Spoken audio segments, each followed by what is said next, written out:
ராஜபாளையம் இருக்குது. அப்படிப்பட்ட ஒரு ஊரில் தோழர் அழகிய பெரியவனுடைய படைப்புகள் வந்து பேசப்படுவது, விவாதிக்கப்படுவது என்பது ரொம்ப ரொம்ப முக்கியமானது. நாளைக்கு கல்லூரி தேர்வுனால நிறைய மாணவர்கள் வரல. இந்த நாளாக இல்லாமல் இன்னும் நாளாக இருந்தால் இன்னும் கூட அரங்கு நிறைஞ்ச ஒரு விஷயமா இருக்கும். ஒரு விஷயத்துல என் கருத்தை சொல்ல விரும்புகிறேன், ஒரு விஷயத்துல தோழர்கிட்ட ஒரு கேள்வி வைக்க விரும்புகிறேன்.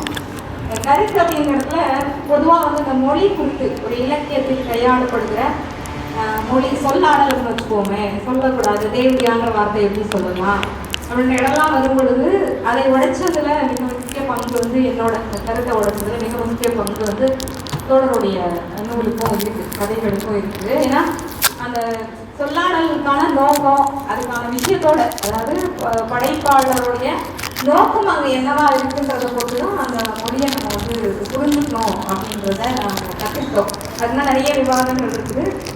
தோழர் சொன்ன மாதிரி அது படைப்பாளி தன் உணர்வை வெளிப்படுத்தும் போது அதை தவிர்க்கிறதுக்கு முயற்சி பண்ணணும். ஏன்னா எல்லா வசவு சொற்களுமே பெண்களை மையமாக வைத்து இல்லை பெண்களுடைய ஒழுக்கங்களை மையமாக வைத்திருக்கிறதுனால தவிர்த்துக்கணுன்றது சரிதான். ஆனால் படைப்புகளுக்குள்ள வரும்போது அது எப்படி பார்க்கணுன்ற ஒரு விஷயத்த வந்து அல்லது நான் கற்றுக்கிட்டேன். அது இங்கேயுமே நிறைய விவாதங்கள் இருக்கு. அதனால அதை என்னோட கருத்தாக சொல்ல விரும்புகிறேன். இன்னும் வந்து தோழர் கடைசியாக சொன்ன குரல் தான், பிரிதின் நோயை தன் நோய் போல் பார்க்கறது. அப்படின்னா ஒரு தலித்தினுடைய வழியை ஒரு தலித்தால தான் சொல்ல முடியுமா? தலித் எழுத்தாளர்களுடைய வகைமை தான் தலித் இலக்கியம் அப்படின்னு நம்ம சொல்லணுமா? ஒரு பொண்ணோட வழிய பிரபஞ்சன் மாதிரியான தோழர்கள் சொல்லலையா? ஒரு பெண்ணோட வழியை பெண் தான் சொல்லணுமா? ஆனா கூடுதலாக வாழ்க்கையோட வாழ்ந்து கொண்டிருக்கிற, அவரோட புலம்பிக் கொண்டிருக்கிற ஒரு தலித் தன்னுடைய சமூகத்தின் வழியை படைக்கிறதுக்கும் ஒரு பெண் தன்னோட பாலினத்தோட வழியை படைக்கிறதுக்கும் இன்னொருத்தர் படைக்கிறதுக்கும் சில வேறுபாடுகள் இருக்கலாம் தான். ஆனா ஒரு தலித்துடைய வழியை ஒரு தலித் தான் சொல்லணுமா? ஒரு பெண்ணோட வழியை ஒரு படைப்பை தலித் அல்லாதவர் ஒரு தலித்தினுடைய படைப்பு இலக்கியத்தை படைக்கக்கூடாதா? இல்லை அப்படி படைச்சா அது ஏன் அவ்வளவு ஒரு விமர்சனத்துக்கு உள்ளாகுது? பிரிதின் நோயை தன் நோய் போல் தலித் அல்லாதவரும் பார்க்கலாங்க. அதுதான். ஏன்னா அது எங்கே கொண்டு போய் விடுதுன்னா கடைசியில் அடையாள அரசியலுக்குள்ளே போய் நம்மளை வந்து சிக்க வைக்குது. நான் எதால ஒடுக்கப்பட்டேனோ அதை நான் ஆயுதமாக நான் எடுத்துக்கிட்டு போராடுறது வேற. நான் தலித்தா நான் வந்து ஒடுக்கப்பட்டேன், அப்போ நான் தலித்தா என்னோட ஜனநாயக கோரிக்கையை முன்வைப்பேன், அதை என்னுடைய ஆயுதமாக எடுத்துப்பேன். நான் ஒரு பெண்ணா ஒடுக்கப்பட்டேன், அதனால பெண்ணா நின்று என்னோட ஆயுதமாக அதை எடுத்து போராடுவேன் அப்படின்றது சரி, நியாயமானது, சரியானது. அதுக்கு ஒரு சின்ன புள்ளி இருக்கு. ஆனால் தலித் தான் தலித்துடைய வழியை பேசணும், பெண் தான் பெண்ணோட வழியை பேசணுன்றது சரியா இருக்கு. நன்றி.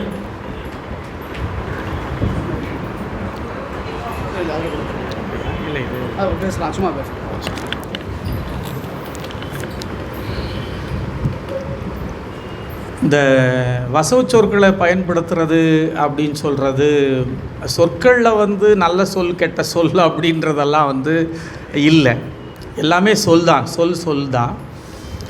ஆனால் அதை என்ன நோக்கத்தில் நாம் பயன்படுத்துகிறோம், எந்த இடத்துல நாம் பயன்படுத்துகிறோம், அதை என்ன மாதிரி பயன்படுத்துகிறோம், அதை பொறுத்து தான் அதனுடைய அர்த்தங்கள் வேறுபடுகின்றன அப்படின்னு நான் கருதுகிறேன். அந்த அடிப்படையில் தலித் பிரதிகளில் நிறைய வசவு சொற்களை பயன்படுத்தி இருக்கிறாங்க. அது என்ன மாதிரியாக பார்க்கப்பட வேண்டும்னு நான் கருதுகிறேன் அப்படின்னு சொன்னால், சமூக வன்முறையினுடைய ஒரு கருவியாக மொழியையும் பயன்படுத்தி இருக்கிறார்கள் என்கின்ற அந்த அடிப்படையில் தான் பார்க்க வேண்டும் அப்படின்னு தான் நான் வந்து கருதுகிறேன். இது ஒன்று. ரெண்டாவது, ஒரு தலித் உணர்வுகளை அவருடைய வாழ்க்கை எழுத வேண்டுமா என்று சொன்னால் உறுதியாக நான் அப்படி சொல்ல வரவில்லை. இது ரெண்டு விளைவுகளை உருவாக்குகிறது. என்னென்னா, நீங்கள் தான் எழுத வந்துட்டீங்கள்ல, உங்களுக்கு ஒரு கோட்டா இருக்குது, நீங்கள் அப்படியே இருந்துக்குங்க அப்படின்னு சொல்கிற ஒன்று இருக்கிறது. உண்மையிலே என்னுடைய தனிப்பட்ட அனுபவத்தில் நிறைய பேர் வந்து தலித் கதைகளை படிப்பதில் ஒரு அசூயையை காட்டுகிறார்கள். அவங்க என்ன எழுதிட்டுருக்க போகிறாங்க, அதிகபட்சம் தங்களுடைய சாதி அந்த கொடுமைகளை அனுபவித்த விஷயங்களை தான் எழுதியிருப்பாங்க, அல்லது மேட்டுக்குடியினரை அவங்க திட்டியிருப்பாங்க.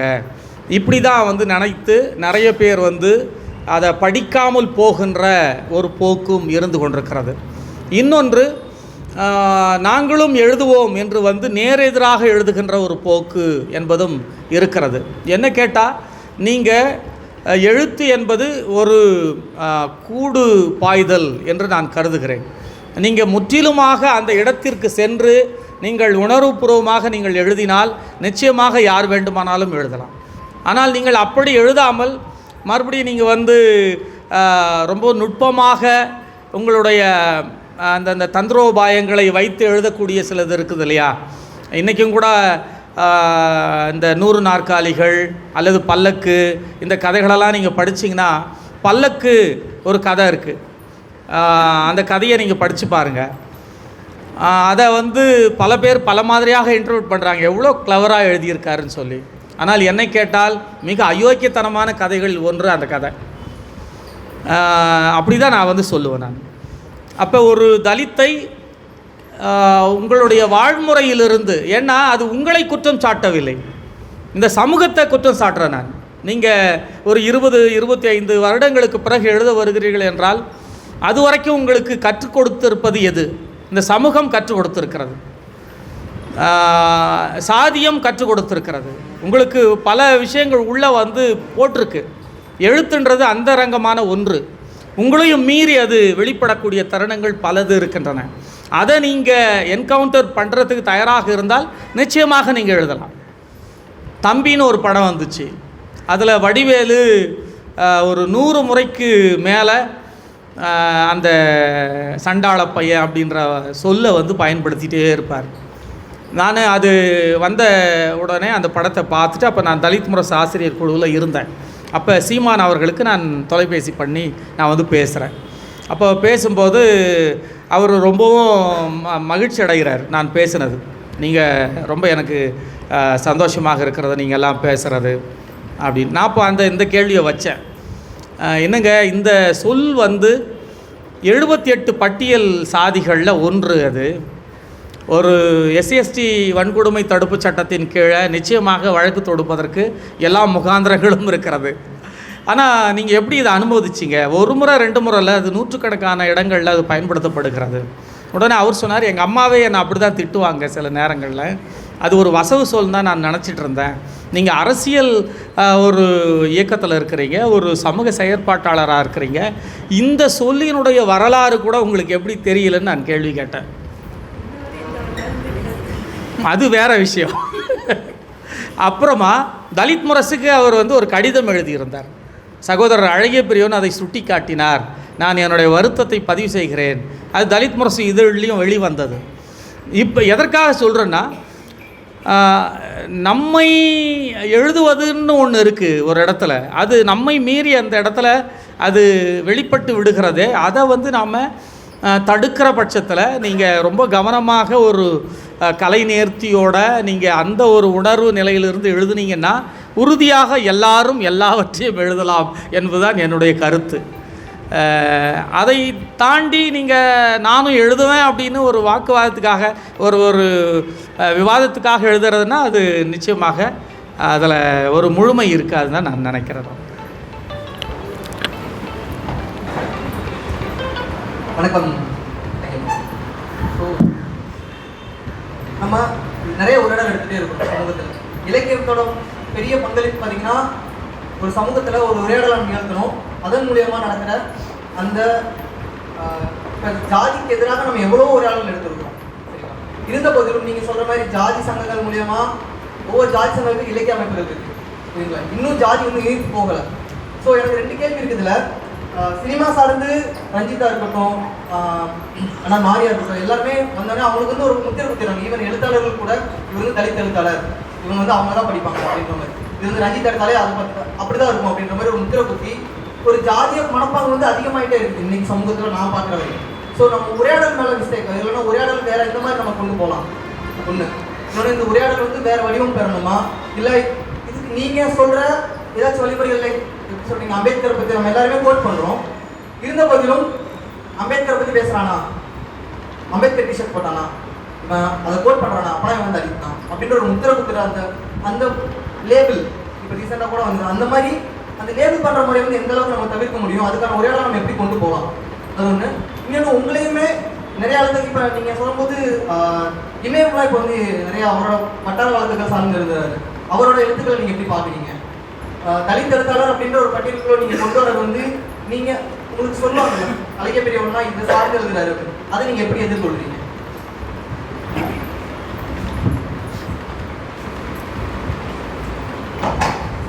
ரொம்ப நல்ல கேள்வி. எனக்கு என்ன பதில் சொல்லணும்னு தோணுது அப்படின்னு சொன்னால், சாதி ஒழிப்பு என்பது உறுதியாக மிக உறுதியாக சொல்லுகிறேன், அது ஒரு கூட்டு முயற்சி.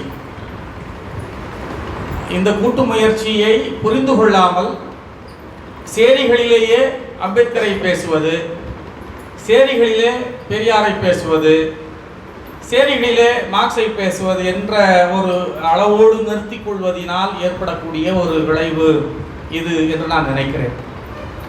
இன்னொன்று, இந்த சாதியை வளர்வதற்கான ஒரு பெரிய காரணியாக இன்றைக்கு அரசியல் இருக்கிறது.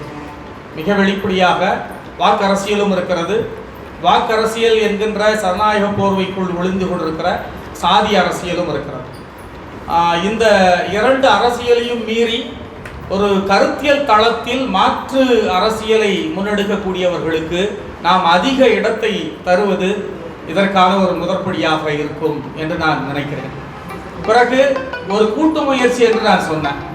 இந்த கூட்டு முயற்சியில் நம்ம எந்தெந்த இடத்திலெல்லாம் சாதியை பற்றி பேசியிருக்கிறோம், சாதியினுடைய ஒழிப்பை குறித்து நாம் எங்கெல்லாம் பேசியிருக்கிறோம் அப்படின்னு நம்ம யோசித்தா ரொம்ப காத்திரமாக நாம் பல இடங்களில் பேசவே இல்லை அப்படின்றதான் உண்மை. தீண்டாமை என்பது பாவச் செயல், தீண்டாமை ஒரு பெருங்குற்றம் என்று நாம் பாடநூலியாவது அச்சிட்டு இருந்தோம். இன்றைக்கு அது கூட அங்கே இல்லை. கீழே ஒரே ஒரு வரியில் தீண்டாமை என்பது பெருங்குற்றமும் பாவமும் ஆகும் என்று சொல்லி கண்ணுக்கு தெரியாத ஒரு இடத்துல கீழே போட்டு வச்சிருக்கிறாங்க. நம்முடைய இன்டர்பிரேஷன், நம்முடைய அடுத்த கட்ட நகர்வு என்பது அப்படியே தான் இருக்குது. இன்னொன்று, ரிசர்வேஷனை பற்றி மிக பிற்போக்குத்தனமான மோசமான பார்வையை நம்ம வந்து வச்சுருக்கிறோம். அது இளைஞர்களுக்கு ரிசர்வேஷனா என்னன்னே தெரியல. அவர்கள் என்ன நினைக்கிறாங்கன்னா, 18 விழுக்காடு இருக்கக்கூடிய தலித்துகள் 100 விழுக்காடு இடத்தையும் அபகரிச்சுக்கிறாங்க அப்படின்னு அவங்க வந்து கருதுறாங்க. இல்லை, இங்கே 30 விழுக்காடு பிற்படுத்தப்பட்ட மக்களுக்கு இருக்கிறது, மிகவும் பிற்படுத்தப்பட்ட மக்களுக்கு 20 விழுக்காடு இருக்கிறது, 18 விழுக்காடு தலித்துகள் இருக்கிறது, 1 விழுக்காடு பழங்குடியினருக்கு இருக்கிறது. ஆக மொத்தம் 69 விழுக்காடு. அதற்கு பிறகு மற்றது வந்தது. இப்போ இந்த விகிதாச்சாரத்தை கூட நம்ம இளைஞர்களால் இன்னும் புரிந்து கொள்ள முடியவில்லை. இது படித்தவர்களே செய்யக்கூடிய ஒன்று. அப்போ இங்கே சாதி என்பது ஒரு கட்டத்தில் இவங்க என்னென்னு வந்துட்டாங்கன்னா, இது ஒரு அடையாளம் அப்படின்னு வந்துட்டாங்க. சாதி என்னை கேட்டால் உறுதியாக நான் வந்து சொல்லுவேன், சாதி என்பது அடையாளம் அல்ல, அது ஒரு இழிவு. உறுதியாக அது என்ன மாதிரியான, ஏன்னா எனக்கு வந்து அது துயரங்களையும் துக்கங்களையும் தான் தந்திருக்கிறது. ஆனால் உங்களுக்கு அது அனுகூலங்களை தந்திருக்கிறது. நான் உங்களுக்குன்னு சொல்கிற போது என்னுடைய எதிர்நிலையில் இருக்கிறவர்களை நான் சொல்கிறேன். அப்போ இதையெல்லாம் நம்ம வந்து பேச வேண்டியதாக இருக்குது. சாதினா என்ன, ஏன் சாதி ஆட்களுக்கு நிறைய நிலங்கள் இருக்கின்றன, ஏன் ஒடுக்கப்பட்ட மக்களுக்கு நிலங்களே இல்லை, ஏன் அவர்களால் வந்து ஒரு எம்பிபிஎஸ்ஸோ இன்ஜினியரிங்கோ படிக்க முடியல, ஏன் ஒரு மச்சி வீடு கட்டிக்க முடியல, ஏன் ஒரு பெரிய கார் வாங்கிக்க முடியல, நிறைய கேள்விகள் நிறைய. இதையெல்லாம் நாம் வந்து பேச வேண்டியதாக இருக்கிறது. அப்புறம் இந்த உரையாடல் என்பது பல தளங்களில் நடக்க வேண்டும், பல தளங்களில் நடக்க வேண்டும். அதில் ஒன்று ரொம்ப ரொம்ப முக்கியமானது மதம் சார்ந்த உரையாடல். இங்கு சாதியை காப்பாற்றி கொண்டிருப்பது மிக உறுதியாக, மிக நிச்சயமாக, மிக உண்மையாக இந்து மதம்தான். இந்து மதத்தின் மீது நீங்கள் ஒரு கேள்வியை எழுப்பாமல் நீங்கள் இந்த சாதியை பற்றிய ஒரு டயலாகே வர முடியாது. ஆனால் நம்ம இந்து மதத்தை பற்றி இங்கு கேள்வி எழுப்புறோமானா இல்லை. ஒருவேளை தேர்தல் முடிவுக்கு பிறகு நம்ம அதை பற்றி பேச முடியுமான்னு கூட எனக்கு தெரியல.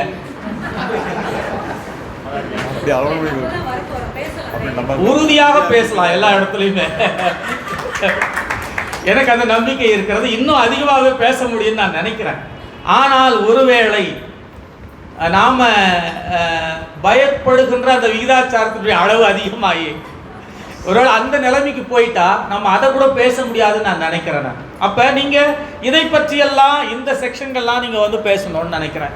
இன்னொன்று, மிக பொறுமையாக கட்டாயமாக இடையறாது பேச வேண்டும். சாதியினுடைய வரலாறு 2500 ஆண்டுகள் என்றால் நீங்கள் பேசுகின்ற குரலின் வரலாறு ஒரு 100 ஆண்டுகள் தான். 100 ஆண்டுகள் பெரிதா, 2500 ஆண்டுகள் பெரிதா என்றால் அதுதான் பெரிது. எனவே நீங்கள் தொடர்ச்சியாக பேசிக்கொண்டே இருக்க வேண்டும் என்று நான் சொல்ல விரும்புகிறேன். அப்புறமா ரஞ்சித் மாரி அவருடைய வரவெல்லாம் ரொம்ப முக்கியமான ஒரு வரவு. ரஞ்சித் வந்து நான் ஒரு ட்ரெண்ட் செட்டர்னே நான் சொல்லுவேன் உறுதியாக. அவர்கள் மீது வைக்கக்கூடிய ஒரு பார்வை இருக்குதுல்ல, அது ரொம்ப வெறுப்பு சார்ந்த ஒன்று. நேற்று அவர் வாக்களிக்கிறார், முந்தா நாள் எல்லாரும் காட்டுறாங்க, அவர் நிற்கிறது காட்டினாங்க, ஓட்டு போட்டு வரதை காட்டினாங்க, அவ்வளோதான், கட் பண்ணுறாங்க எல்லா சேனல்லையுமே. அதை ஒரு ஃபேஸ்புக்கில் ஒரு நீலம்ன்ற ஒரு உதயா நீலம்னு ஒரு ஃபேஸ்புக் பதிவர் எடுத்து போடுறார். 2 பேர் கமெண்ட் பண்ணியிருக்காங்க. ஒருத்தர் சூப்பர், இன்னொருத்தர் சாதியை பிடிச்சி நழுவிடா அப்படின்னு பதிவு போட்டு வச்சுருக்கார்.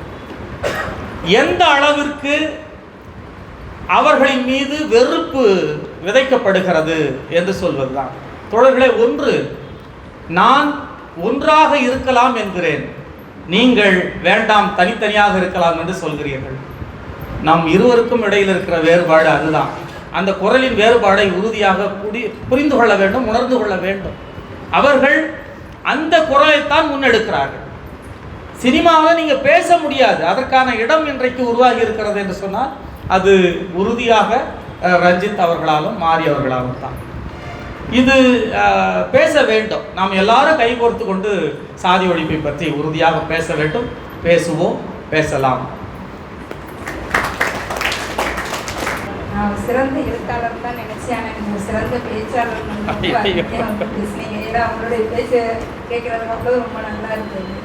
அப்புறம் எனக்கு வேற ஒன்றும் இல்லை. அதாவது ஒரு எழுத்தாளர்னா ஒரு கவிஞர், ஒரு எழுத்தாளர், சிறுகதை எழுத்தாளராக இருக்கிறீங்க, ஒரு நாவல்கள் வந்து எழுதுறீங்க, கட்டுரை எழுதுறீங்க. இத்தனை காலத்திலும் உங்களால் எப்படி பண்ணியிருக்கீங்க? நன்றி.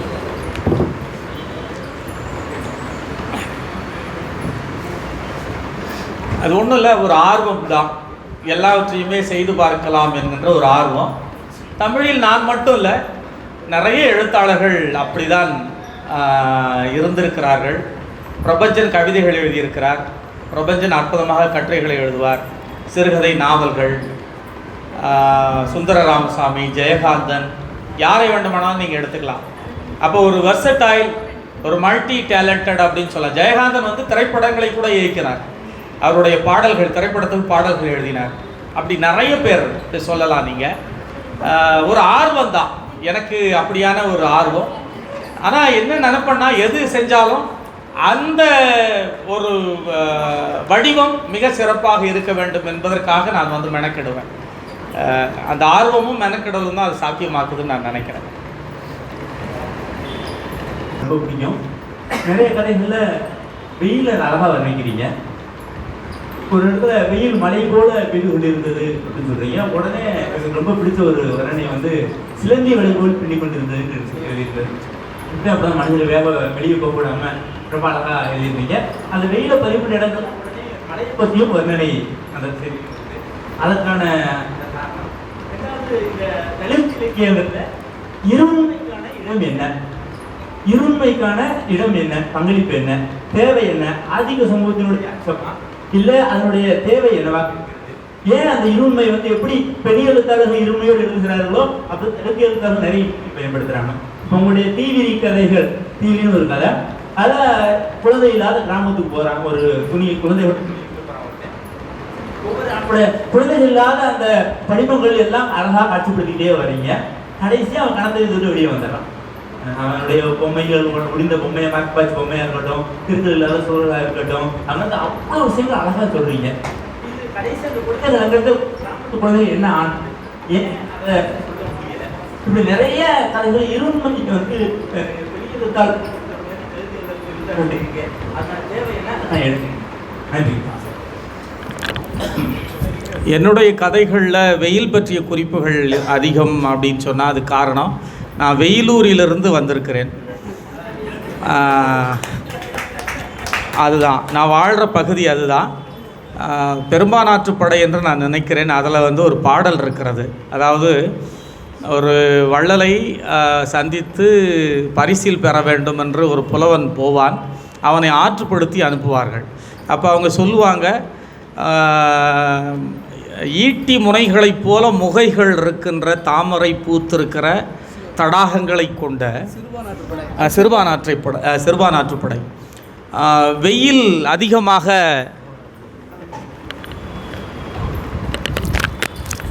இருக்கின்ற வேலூருக்கு நீங்கள் போனால் அங்கே உங்களுக்கு புளிச்சோறும் காளை என்னுடைய கறியும் அங்கே உங்களுக்கு தருவதற்கு பெண்கள் தயாராக இருப்பார்கள்.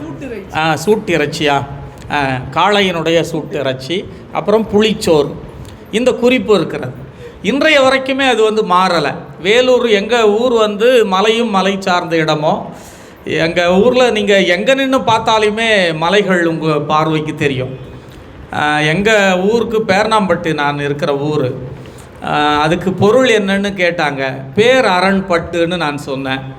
எங்கே நீங்கள் சுற்றி பார்த்தாலுமே பெரிய அரணை போல் இருக்கின்ற ஒரு ஊர் என்று. இங்கே நான் வந்து அந்த ஊருக்கு நுழையிற உடனே எனக்கு ஒரு பெரிய மகிழ்ச்சியாக இருந்துச்சு. ஏன்னா இங்கேயும் மலை இருந்தது. எங்களுடைய அதே நிலப்பரப்பை போலவே சாலை ஓரங்களில் புளிய மரங்கள், அப்புறமா அந்த மலை, இதெல்லாம் வந்து அந்த ஒருவேளை திருப்பி நம்ம ஊருக்கே போயிட்டுருக்கிறோமோ பஸ்ஸில் திருப்பி அப்படின்னு எனக்கு தோணுச்சு. வெயில் அங்கே ரொம்பவும் கடுமையாக இருக்கும். அந்த அடிப்படையில் தான் நான் வந்து அதை எழுதுறது. ரெண்டாவது, இந்த இருண்மை அப்படின்னு சொல்கிறது தலித் எழுத்தாளர்களுடைய எழுத்தில் ரொம்ப ரொம்ப குறைவு. நீங்கள் ஒருவேளை என்னுடைய கதைகளில் 1-2 கதைகளில் மட்டும் அதை நீங்கள் பார்த்துருக்கலாம், தீவிரி போன்ற அந்த மாதிரியான கதைகளில். மற்றபடி பெரும்பாலும் ரொம்ப வெளிப்படையாக எழுதக்கூடிய கதைகள் தான் தலித் எழுத்தாளர்கள் எழுதியிருக்காங்க.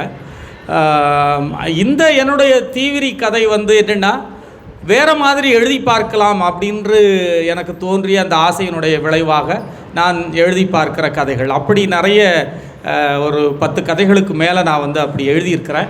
இப்போது நான் எழுதிட்டுருக்கக்கூடிய அந்த தொடர் கூட ஒரு மேஜிக்கல் ரியலிசம் பார்வையில் சாராயம் காய்ச்சுகிற, எங்கள் ஊரில் வந்து சாராயம் அதிகமாக காய்ச்சுற ஒரு பகுதி இருக்குது. ஸோ அதை வந்து எப்படி சொல்லலாம், நீங்கள் அப்படியே அதை நேரடியாக சொல்கிறதுக்கு பதிலாக ஒரு மாற்றாக ஒரு மேஜிக்கல் ரியலிசமாக அதை வந்து சொல்லலாம் அப்படின்னா இட்ஸ் ஒரு ரீடிங் ப்ளஷர் தான் அதுன்னு நான் கருதுகிறேன். அது ஒரு டெக்ஸ்ட்னுடைய ஒரு விஷயன்றது, அது நீங்கள் வேறு மாதிரி சொல்கிறதுன்றது ஒன்று சொல்லி பார்க்குறது, இன்னொன்று ஒரு வாசிப்பு மகிழ்ச்சியை உருவாக்குவது அப்படின்ற அடிப்படையில் தான். ஆனால் நிறைய எழுத்தாளர்கள் அப்படி எழுதலை. தலித் எழுத்தாளர் வெளிப்படையாக தான் எழுதியிருக்காங்க.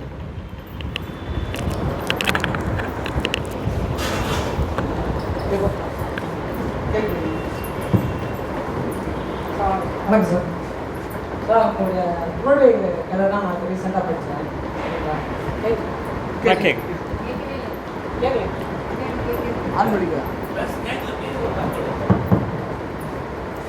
எந்த கதைங்க?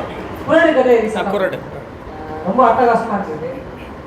அந்த கதை எழுதி முடித்த உடனே உங்கள் கதை எழுதி முடிச்சுட்டீங்க, அப்போ உங்களுடைய மனநிலை எப்படி இருக்குது? கதை எழுதுறதுக்கு முன்னாடி உங்கள் மனநிலை எப்படி? என்னுடைய கதைகள் நண்பர்களே, நான் ஏற்கனவே சொன்னது போல் எனக்கு ரொம்ப தீவிரமான மிக உறுதியான அரசியல் நிலைப்பாடு இருக்கிறது.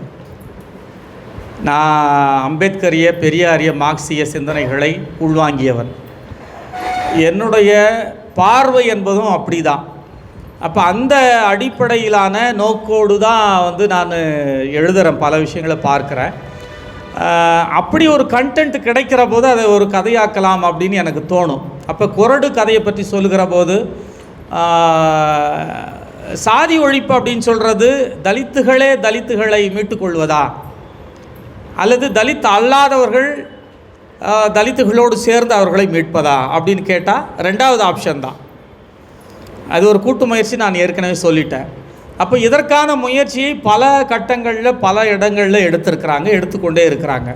அப்போ அப்படி தான் எங்கள் பெரியவர் ஒருத்தர் என்கிட்ட வந்து ஒரு சொன்னார். அவர் நான் தலித்.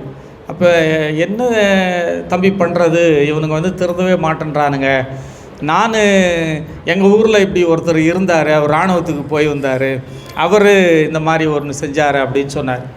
அப்போ அந்த கதையில் வரக்கூடிய வாத்தியார் வந்து ஒரு நான் தலித் தான். அந்த சின்ன சின்ன குறிப்புகள்லேயே அதை வந்து ஆழ்ந்து படிக்கிற போது உங்களுக்கு அது தெரியும்.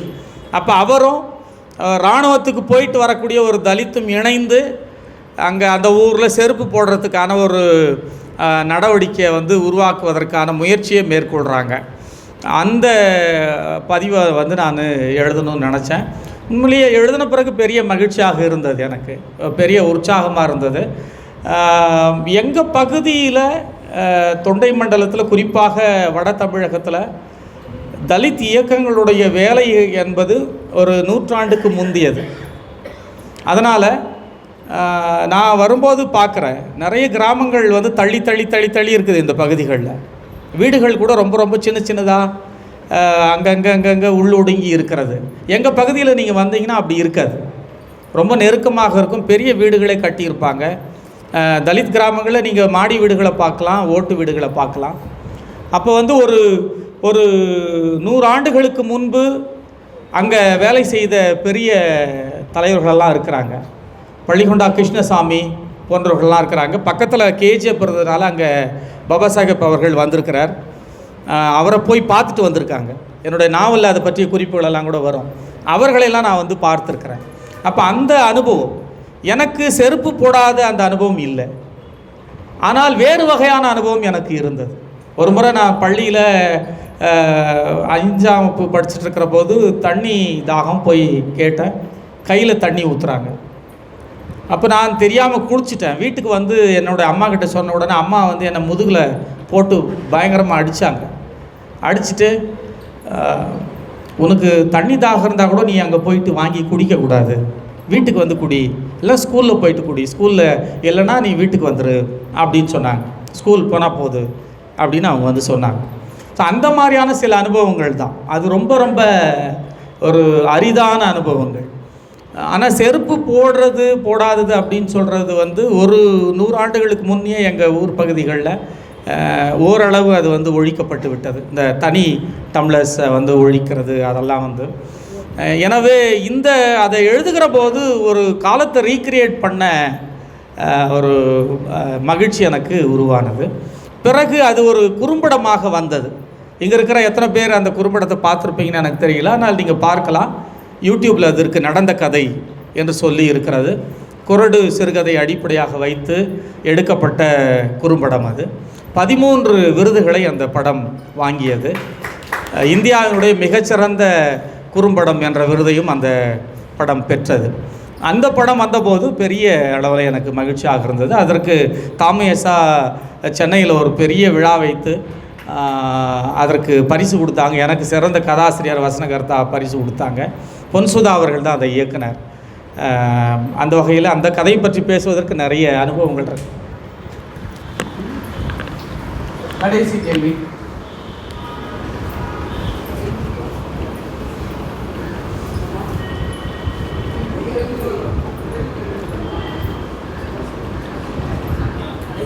வணக்கம் ஐயா. உங்களுடைய இயற்பெயரை பற்றி சொன்னீர்கள். நான் நினைத்தவாறே இருந்தது, மகிழ்ச்சி. அடுத்து, தலித் இலக்கியம் என்பது என்று வகைப்படுத்தலாம் என்று வகைப்படுத்துவது முற்போக்கு சிந்தனை என்று நீங்களும் சொன்னீர்கள், தோழர் பொன்னுசாமி அவர்களும் சொன்னார்கள். அதன் பின்விளைவாக ஒரு சில கேள்வி. வாசகர் வட்டம் குறைந்துவிடும் என்று நீங்கள் நினைக்கிறீர்களா? அல்லது இன்னொன்று, தலித்துகளுக்கும் மற்றவர்களுக்குமான இடைவெளி அதிகமாகும் என்று நீங்கள் நினைக்கிறீர்களா? அவ்வளவு. நன்றி. தலித் இலக்கியம் அப்படின்ற ஒரு அடையாளம் என்பது ஒரு தேவை கருதி உருவாகிறது. ஏன்னா நீங்கள் ஆமாக்ஸ் ஒரு அற்புதமான ஒரு கட்டுரை எழுதியிருக்கிறார், தமிழ் நவீனமடைந்த கதை அப்படின்னு சொல்லி. நீங்கள் ஒரு 40கள் 50 வரைக்கும் எடுத்து பார்த்தீங்கன்னா, எழுத்தாளர்களெல்லாம் ஒரு பட்டியல் போட்டிங்கன்னா முழுக்க மேட்டுக்குடியினர் தான். பதிப்பாளர்கள் யார் அப்படின்னா முழுக்கவே மறுபடியும் வந்து மேட்டுக்குடியினர் தான். அப்போ மௌனி எழுதிய கதை தான் மிகச்சிறந்த கதையாக நீங்கள் வந்து சொல்ல முடியும். தி ஜானகிராமன் எழுதின கதையை தான் மிகச்சிறந்த கதையாக நீங்கள் சொல்ல முடியும். அஃப்கோர்ஸ் அதுதான் இருக்குது கையில். அப்போது நீங்கள் இயல்பாகவே என்ன பண்ணிடலாம், மோகமுள் தான் தமிழினுடைய மிகச்சிறந்த நாவல், அந்த முடிவுக்கு நீங்கள் வந்துடலாம். அல்லது அம்மா வந்தாள் அப்படின்னு சொல்லிடலாம்.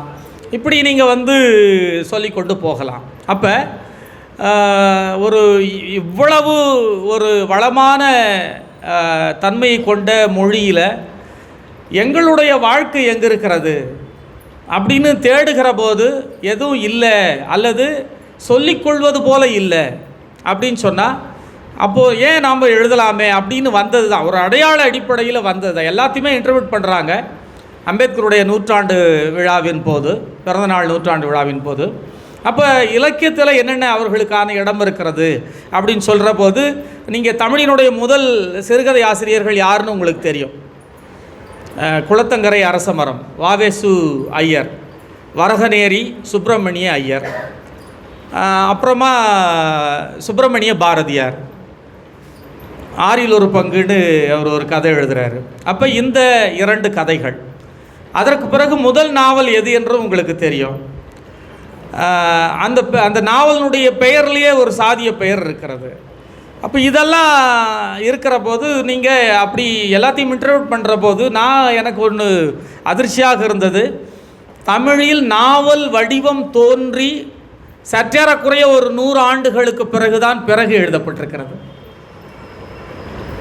அப்போ ஒரு தலித்தினுடைய வாழ்க்கையை நீங்கள் ஒரு ப்ராடர் கேன்வாஸில் சொல்கிறதுக்கே அவ்வளோ காலம் ஆகியிருக்கிறது அப்படின்னு சொன்னால் எங்களை நீங்கள் கேள்வி கேட்காதீங்க, எங்களுக்கு என்ன தோணுதோ அதை நாங்கள் எழுதுவோம் அப்படின்னு அங்கேருந்து பதில் வருது. அப்போ எங்களை எழுதலாமே, நாங்கள் எழுதக்கூடாது அப்படின்னு சொல்லி வரதனுடைய ஒரு அடையாளப்பூர்வமாக கவனத்தை ஈர்ப்பதற்காக அந்த பெயரை வைத்து கொண்டார்கள், தலித் லிட்ரேச்சர் அப்படின்னு சொல்லி. அது ரொம்ப ரொம்ப தேவையானதாகத்தான் நான் வந்து கருதுகிறேன். ஒரு இடத்துலையும் அது ஒரு மாதிரியான பொருளோடு பயன்படுத்தப்பட்டு வந்தது.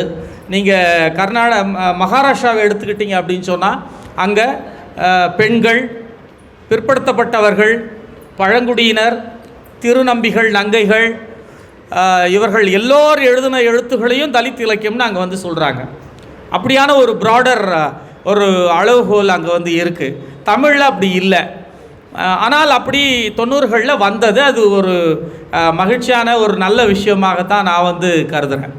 இதனால் ஒரு பாகுபாடு அதிகமாயிருமா, இடைவெளி அதிகமாயிருமானா அதை நான் ஏற்றுக்கொள்ள முடியாது. தலித் லிட்ரேச்சரை நீங்கள் படிக்கிற போது உறுதியாக வேறொரு உலகத்தை நீங்கள் வந்து புரிந்து கொள்ள முடியும். தலித் லிட்ரேச்சர் 2 வேலையே செய்கிறது. ஒன்று, ஒரு புதிய உலகத்தை உங்களுக்கு காண்பிக்கிறது, பிறகு ஒரு குற்ற உணர்ச்சியை உருவாக்குகிறதுன்னு சொல்கிறாங்க ஒரு ஆய்வு நோக்கில். அந்த 2 வேலையும் செய்வதற்கான ஒரு காத்திரமான படைப்புகள் தமிழில் வந்திருக்கின்றன. அப்போ அது உறுதியாக சாதி ஒழிப்பை நோக்கி வாசிக்கிறவர்களை தள்ளும், அந்த வேலையை அது செய்யும் தான் நான் நினைக்கிறேன். அந்த இடைவெளி நிச்சயமாக உருவாவதற்கு எந்த வகையிலும் வாய்ப்புகள் இல்லை.